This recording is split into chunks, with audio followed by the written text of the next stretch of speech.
तिरंगा यात्रा चलती आम दलर निष्पत्ति भारतीय जनता पार्टी निष्पत्ति नरेंद्र मोदी का निष्पत्ति प्रति सहर में प्रति गाँव में प्रति घर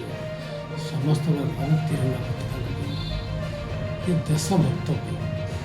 ये कौन सी दलीय मामला नहीं ये नेशनल कहते दलीय पताका देखिले कि ये नेशनल फ्लैग जातीय पताका धरिकी जाऊँ भारतर गर्व गौरव को अक्षुण्ण रखा ये तिरंगा यात्रा जेहेतु तिरंगा हूँ आमर जीवन गोटे अभिन्न अंग